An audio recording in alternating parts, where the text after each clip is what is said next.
Okay, Coach, before we preview, or not preview, like recap your off season and then give lights to the new season ahead, you mentioned something off camera that you wanted to talk about what you were able to experience and give recognition to somebody that was close to you in the college basketball world. Yeah, I just think for us is we lost a great teacher and educator in our sport last week, and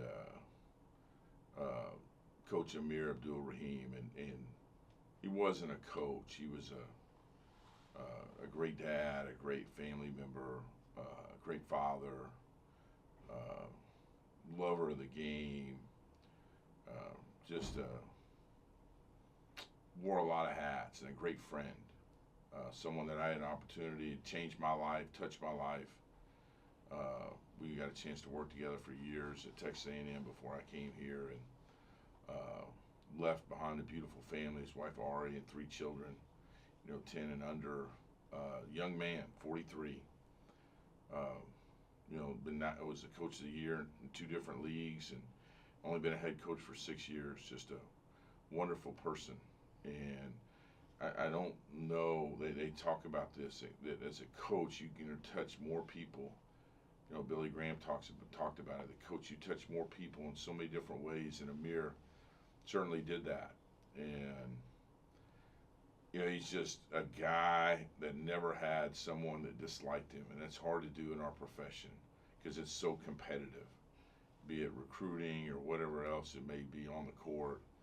And that's such a great quality that we've all, I think, been around him trying to learn from that. And our heart and mind, our prayers go out to Amir and his family and Ari and everybody else that's connected to him. And I think it brought a lot of us closer together. And it just, I had a chance to talk to a lot of players that was with us when we were all together. And it's been a hard week or so, since that time's been. So, and we've had some good talks with our team about it. And it kind of brings it full circle. So, Hunter, I appreciate you allowing this time to.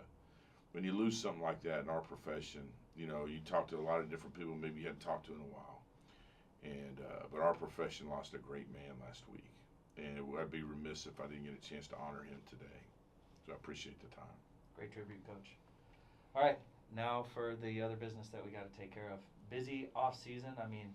Our fans got to see a little bit of it when you got to experience culture with your team in Italy, and then came back, and then some real work came ahead for you guys. So just talk about a little bit more of the off season for you. Yeah, Hunter, you did a great job of showcasing our team this summer on the trip we took, and then you come back here and you reset, and we have an opportunity to learn a lot about ourselves and a lot about each other, and that's what those trips are for. And feel like we're really ahead at the time, and then you get back here, and the season's on us in a couple of days. And happy Halloween to you guys and to our fans. And one of my favorite holidays. You get to see a lot of personality. Everybody gets uncomfortable this holiday, and I was going to come out here in my Halloween costume, and my wife and everybody said, you can't do that, they'll mock you forever. So because I'm all about getting uncomfortable, but it's here, and it's exciting times. We're a little bit beat up right now, not terrible. We've got most of our roster intact, and I told our guys this after our last scrimmage. Like, it feels like we've gone so long without playing a game because we've been here so long, and the anxiety and the anxiousness of finally getting to play somebody new. It's almost like a shock to your system. You're getting to play somebody in front of our home fans on Monday night, and it's been good. The kids have worked really hard, starting to really make some serious investment in each other, and the competitiveness it's just continuing to grow. And I think that's the biggest thing with our team today is, just learn how to compete every day. When it comes to that roster, I got a chance to see a little bit of the glimpses of some of the new guys. But I think Keith Lamar from a publication was ranked one of the best transfers at his level, and then Keon Thompson receiving preseason all-conference nods from the league. And I know Chris Johnson, he's been dealing with a little bit of injury, but has been able to come back and practice a little bit more. So for those that may have not had a finger pulse on the program as of late, talk about some of the new roster additions that are reigniting or rejoining Lumberjack basketball with Yeah. some of the returners? We got about 5 or 6 new guys, and it starts, with Keon Thompson, whatever preseason all-league player, point guard, who's actually been out for the last couple of weeks, dealing with some injuries. But he's a quality point guard. He started his whole career, transfer from UMass. Tough, hard-nosed, on-ball defender, can really get to the rim, can make a shot. Probably been better shooting than what I experienced. But he's done a great job of coming in and taking control of our team. Everything we'd hoped for, and that's what Keon's been. Has done his job. He's been awesome to be around. Keith Lamar has done a good job. Can really shoot, can score. Someone with size and versatility, can play multiple ways with Keith, and experienced 5th-year guy. We need him to score. We need him to do different things, and I think our fans will enjoy him. And you mentioned Chris Johnson, someone who, if you're from Houston, you know who he is, and has been really hurt, missed all of summer and in most of September. So he's just now kind of getting his legs back underneath him. A lot of high expectations for Chris. We do too. It's going to take him still a little bit more time to get back into the groove of things. He's got a lot of rust to kick off, and we've really had the second 7-foot guy I've had since I've been here in Tierno-Silla. A lot of personality. Another Big 12 transfer from Central Florida.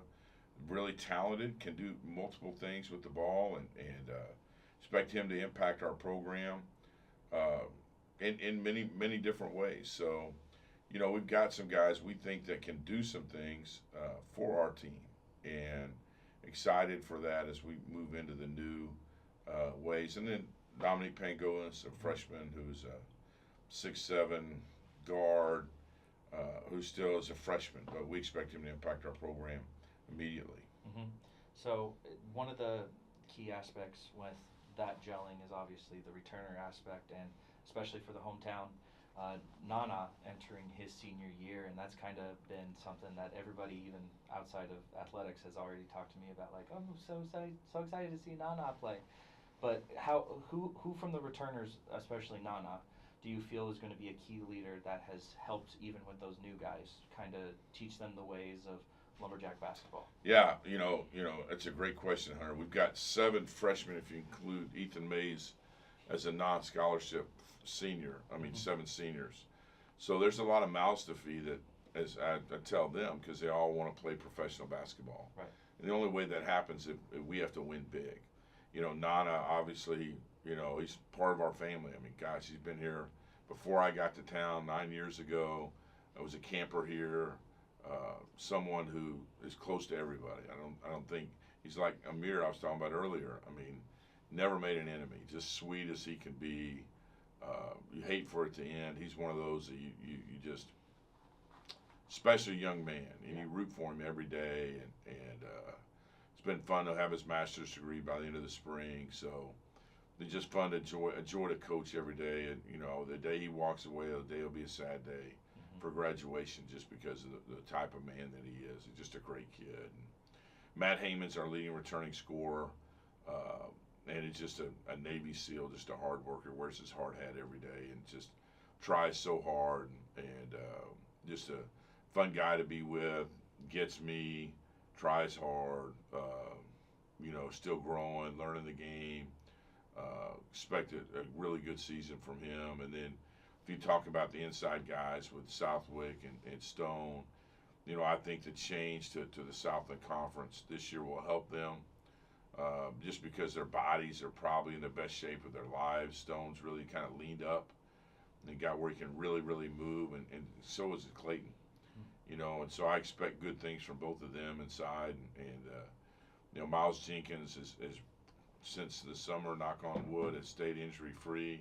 And that's been the key for him. He was in and out so much last year, and hopefully everybody see the potential, as far as from what Miles gives us. So, I think, and then Krishan Christmas, he started a bunch of games last year and has really improved his shooting and just his mentality of just wanting to improve every day.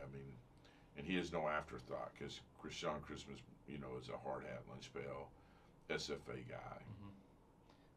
When it comes to, I know we can talk about Monday a lot, but let's break down the rest of your schedule that you Yeah, we need everybody here Monday, Hunter. We'll need everybody here Monday.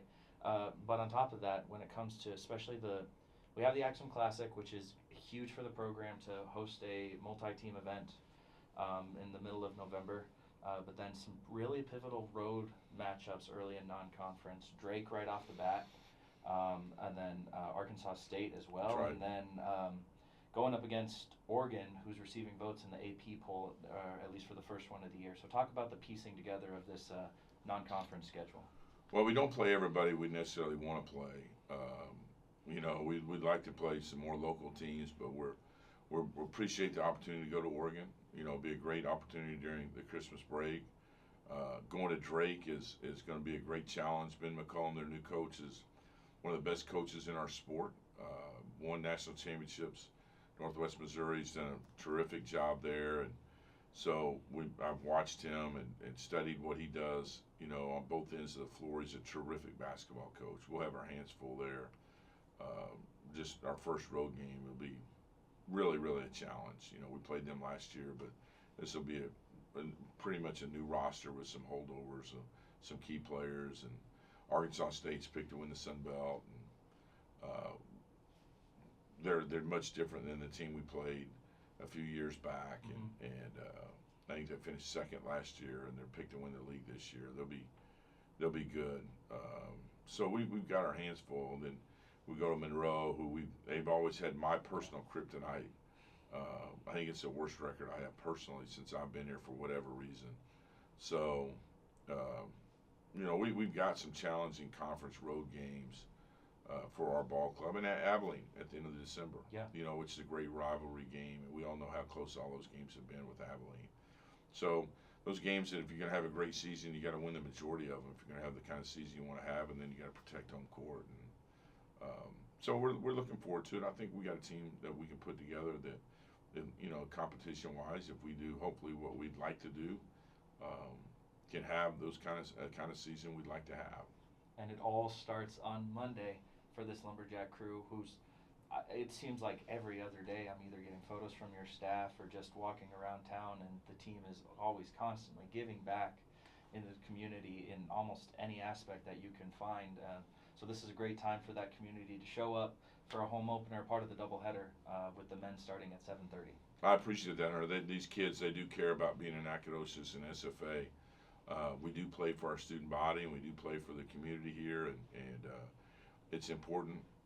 These guys are invested in this community, and the kids of the community, the adults, and for their peers here. So we'd love to have everybody show out that's ever been touched by our players come Monday night and get a chance to appreciate what they've done for you, hopefully, and we'll have a lot of fun, have a party in here Monday night, one way or the other. SFA hosts University of Dallas with tip-off at 7:30 on Monday. Coach, thanks for the time. Thanks, Hunter. Axum Jacks.